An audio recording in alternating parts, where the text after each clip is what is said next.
Hi everyone, Scrappy Kathy here with my completion report on stencils. I am really happy with the scheme that I developed. Let me run over here just for you to let you know the stand for my stencils. There it is. The three-tiered stand goes right there, and it covers a couple pictures on the walls, but I'm going to redo the gallery wall at some point anyway. So, and I've got this, which is kind of the key to everything. So I'm going to bring this back over and show you kind of what I've done. I've got a color-coded scheme. I've divided my stencils into these categories: seaside, beach or ocean, miscellaneous images like stars, and I'll show you some of those in a minute. Things that don't fall into other categories. Abstract images are things that can be used for backgrounds. Textures are certainly things that I use a lot for backgrounds. Geometrics would be anything other than any geometric other than circles, and I'll kind of show you what those are. I've got circles, words, alphas, and phrases, florals and botanicals, animals, birds, bugs, and hearts. And our cable just came back on and I'm not quite sure why it's on that channel, but I'm going to mute it. We had some cable problems and the sound was off, and I thought it was going to stay off.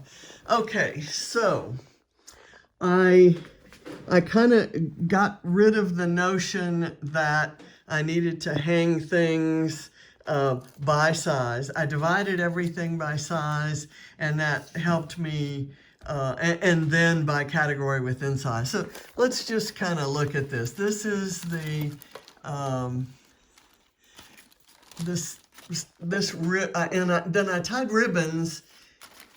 So to make it easier for when I put stencils away, I tied ribbons, color-coded ribbons, to define the area. So these are sandy colored ribbons, and that says Seaside Beach and Ocean. And so that's what I've got here. I've got this stencil that has these images, and this is a pack of adhesive stencils that it was a cheap thing, and I like the images. I like the sizes of them, and I especially like this particular butterfly because it has an outline as well as this detail, and I use it, but it doesn't hold onto the paper, so I've kind of put it in a piece of packaging. And then here I've got a group of masks that are coral and seashells and various things, and in that same set was this palm tree and this kind of seagrass. So I've got all of those together. It's a small section, but when I know exactly where to go to get those kinds of stencils. Now I have the same categories repeated up here. Let's see, I've got the fish. I've got two different fish stencils. In fact, I think I have a third that's Paige Evans. And I've got starfish. And then these are some, kind of waves. I've got three of those. And so they're with the, kind of sandy colored, in between the sandy colored. So you kind of get the idea. The abstracts are between the black ribbons. And let's go to the abstracts down here. Here's the abstract section here. I've got this kind of abstract. This could also be used for a texture. Abstracts and textures kind of are both used for backgrounds, and I often layer them. This is one that I even forgot I had. It's a globe kind of looking down from the top of the globe. And it's a great stencil. And I've got it on the other side of this U.S. map stencil, and because globes and maps kind of go together. So that's those will always stay together. This is one that I'm calling abstract. Could have called it floral. This is an abstract image again, in this heart here, the kind of cityscape, and another cityscape, and a floral. That's a Donna Downey, and then this spilled ink, and the paintbrushes, and things like that. So I know these are ones I use often, so I now know exactly where to go. I don't have to kind of flip through and see where that is. The brown ones are just images that are clear. There's, sunshine, seed pods, arrows, and this face. I've got some snowflakes and some stars and some raindrops and antique clocks and more stars and starbursts and so forth. So I'm very happy. I've actually kind of tested myself to say, okay, what if I wanted to do for this upcoming Mixed Media Frenzy, what if I wanted to use this stencil, and I was able to go right to it. So I'm very happy with that. Now, the exceptions to that, I've got within those categories, I did include the a couple of, I guess, 3 bramble fox stencils. This is a like the blue category, which is textures. These are kind of spills and I think I used that on one just recently, and also this kind of starbursty one that can be traced through. So those are in here among, and I'm filing them by category.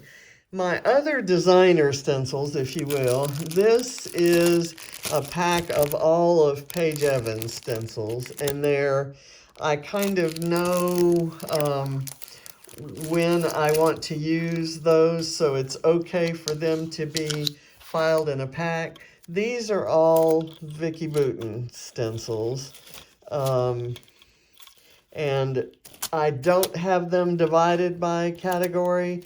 They're clearly very different. Some of them are circles, so I thought about maybe dividing them up and putting some tabs. And I'm definitely going to do that with my 12 by 12 stencils. Kind of based on some suggestions from you guys out there, I had these 3 albums that are not binder albums. I don't store layouts in these kinds of albums anymore. But I had these 3 lying around and didn't know quite what I was going to do with them. So I've just kind of put my 12 by 12 stencils in here without regard to category, and I think I will store them a different way at some point, but So I haven't gone to the trouble to divide them by category or to color code them. I may end up doing that if I decide to keep them here. But right now, if I want to look for a certain 12 by 12 stencil, I'll have to look through 3 books because I did not, well, they're not binders, so I can't just move pages from one to the other. What I would like to do ultimately is have all of these in one binder, color-coded with tabs that indicate the color, so I can follow the same scheme I'm using here.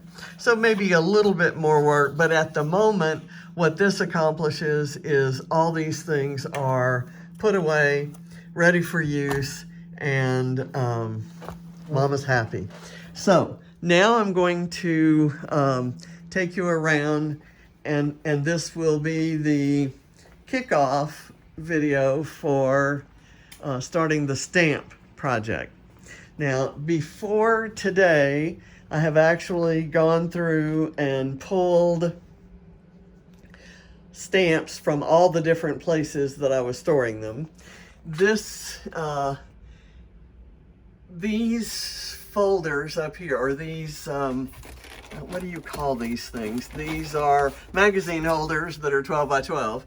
Those actually, that represents my first attempt at organizing stamps from several years ago. And I even started kind of making labels by stamping some of the stamps that were included. So florals and trees, for example. I stamped this beautiful park scene with a bridge and this fern leaf, just to remind myself a couple of my favorites that are in there. 1, 2, 3, stuff, like fonts and, or excuse me, I'm sorry, fans, phones, cameras, other vintage images. And so I've got right here it's a frame that's actually made of cameras, and I've got globes, I've got alphas, numbers, and schools. So I've got a variety of different stamps in here that didn't fall into other categories. I'm probably going to stick with that to some degree. I have also kind of separated, I've got these books here. These are Diane Reevely Dilution stamps. This one and this one are both Stampers Anonymous vintage kind of images. And then these are Tim Holtz Crazy Birds, Crazy Cats, Crazy Dogs stamps, and all of the dies that are associated with those. This box at one time was all lawn fawn, and I'm probably going to get it back that way. And I've used ribbons to tie the dies that go with the stamp set to that stamp set, so that I can still get everything out, but I keep stuff together. And this box has some newer stamp sets that I bought that are still in packages. This is a set of the clamshells. I guess I'll show you what I use those for. For example, in my in this group, this is a group of called, it's my background stamps. So I have these clamshells that have all of the certain set of stamps, and for the backgrounds, the images pretty much show up there, so I've done no stamping on here or on a piece of paper. But I might forget what I've got, so at some point I want to make something of a, what this is where there's a background stamp and there's an embossing folder that reinforces that background. You stamp it and then you emboss it, and it's great for card making and probably also for scrapbooking. But so I have some empty clamshells, and I have a bunch of rubber stamps. And what I do is these are blocks, rubber stamps on blocks. I put them in the microwave for a little bit, few seconds, maybe 4, and then I peel them off. That usually wets the glue. Sometimes I can peel them off some other way. These stamps came from one of my granddaughter Katie's best friend's mother. Has changed from card making and scrapbooking to quilting. So that's filling up all of her craft room space. So she got rid of a bunch of stamps and a bunch of other scrapbooking stuff. So these were, there were probably 3 times this many stamps that I didn't want or already had or didn't think I would ever use. these are the ones I decided to keep. And I think you've probably seen this one on my layouts. It's just random dots that I've used a million times on the block, but I kind of want to have it so that I can use it with my MISTI.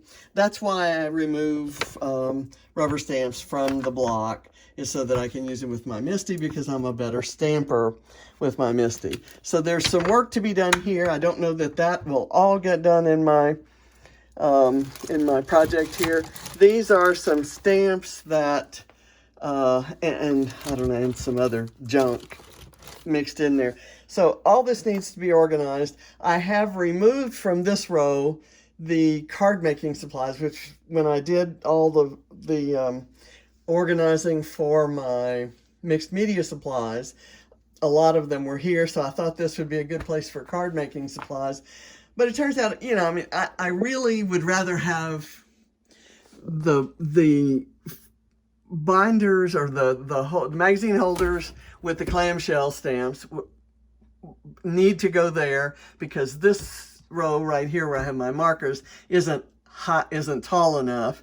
And this one is so tall, I could actually put shelves or these IKEA boxes or something like that. So I'm going to have to kind of go through and figure out what it is I want and where. And I have 2 IKEA boxes open down here that I haven't gotten around to organizing papers yet, and that may require commandeering these again, but I just didn't want to throw them in a closet. So this is next week's project, and I think I'm going to give myself 2 weeks, but I'll give you a status report on Saturday. I don't expect it to be finished on Saturday, and I will not be starting a new project next Tuesday. Having my second eye done on Monday, and on Tuesday I probably won't feel like much. So I'm going to give myself a couple weeks to get this done. And for those of you who have asked, my first eye is doing really well. I just got back from the eye doctor, and he said I'm almost 20/20 in that eye without correction. So with correction, we'll get it to 20/20, and he expects to be able to get the left one to 20/20. So that'll be a first in years and years and years, or ever. So anyway, this is a big deal. One other area where I have stamps is down here in this box, and I kind of need to bring that into the group. This has a bunch of clamshells. These are what I loosely call mixed media stamps. So here are a bunch of flourishes, things that I might use for mixed media. I'm actually going to categorize them more. Like this one has all kinds of lines and arrows and things, and then these little stamps. So these can be categorized better. These are backgrounds. There's a dotty background and a flourishy background, and these are a bunch of butterflies. Those are not just mixed media. And there's some I want to keep those that I have dies for. So there's a lot of reorganizing. Here's some more backgrounds. I've used this one many times, and this one, but there's a lot in here that probably could go in other categories. I think that, I think I have one up there that's birds, bees, and bugs or something, and the butterflies, and I think I have some other bugs down in there. So this has to be incorporated into that project, so I'll just kind of take it out of the shelf there. So lots of work, but I think I'm going to, of all the projects that I have done and am planning to do, this one I think is going to result in my using my stamps a lot more, doing a lot more stamping on my layouts, and Sarah Scraps would be so proud of me. So I'll see you on Saturday with a status report on where I've gotten here, and then next Tuesday I will not have a video, but the following Saturday I'm hoping to report that it's all finished, and then we'll begin something else. And that scares me because it's getting down to where I have to do embellishments. So, and all that implies. So thank you for watching. See you Saturday. Bye.